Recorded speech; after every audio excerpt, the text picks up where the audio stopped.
নমস্কার, সকলকে শারদীয়ার শুভেচ্ছা। আজকে তোমাদের একটা মিষ্টি কুমড়োর কাণ্ড পাতা রেসিপি দেখাবো। কোথায় লাগিয়েছি, কী অবস্থা, সব কিছু জানতে হলে সাথে থাকুন, স্কিপ করবেন। খুব সহজে হালকাভাবে এই রেসিপিটা করব এবং পরিবারকে পরিবেশন করে খাওয়াবো। একসঙ্গে দুটো উদ্ভিদ, হ্যাঁ, ফেলে দেওয়া বীজ থেকেই খুব সহজেই টবে তৈরি করি কুমড়ো গাছ।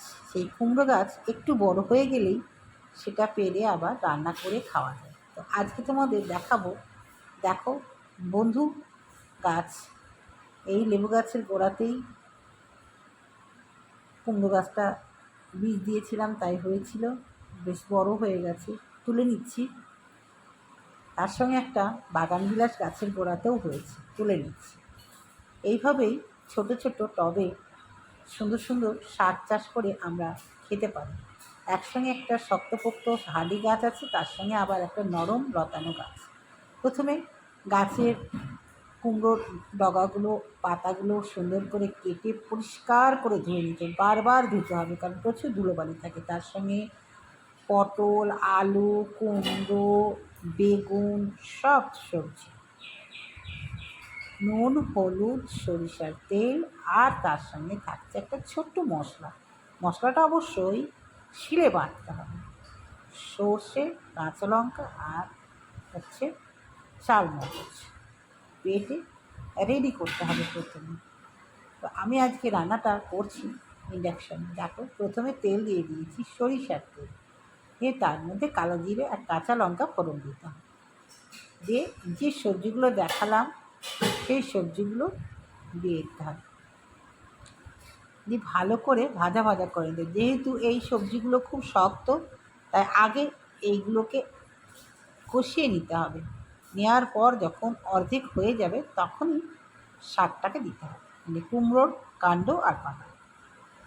কুমড়ো এমন একটা উদ্ভিদ, এর কোনো জিনিসই ফেলা যায় না, মানে কাণ্ড, পাতা, ফল সবটাই কাজে দেয়। বীজটাও অনেক সময় ছোটোবেলায় আমরা কী করতাম, ওর ভেতরে যে সাদা অংশটা আছে ওইটা বের করে নিয়ে তেলে ভেজে খেতাম। তো বাজার থেকে যে কুমড়ো আসে সেই কুমড়োর বীজগুলোকে ফেলে না দিয়ে টবে টবে ফেলে দাও। যেই একটু বড় হবে, এক হাত করে হলে তুলে শাক রান্না করে খাও। সম্পূর্ণ সারমুক্ত, বিষমুক্ত এইরকম শাক পেলে কতটা মানে টেস্টি, এবং তার সঙ্গে স্বাস্থ্যের পক্ষে খুবই ভালো। তাই বলবো দর্শক বন্ধু, এইভাবে যারা ছাদ বাগান করছো তারা এই ছোট ছোট করে শাক চাষ করে তুমি রান্না করে নিজে খাও এবং পরিবারের সদস্যদের খাও। এবার নুন আর হলুদ দিয়ে ভালো করে নাড়াচাড়া করে নিতে হবে, দিয়ে হালকা একদম আঁচটাকে ছোট করে নিতে হবে। যত এটাকে কষানো যাবে ততই টেস্ট হবে।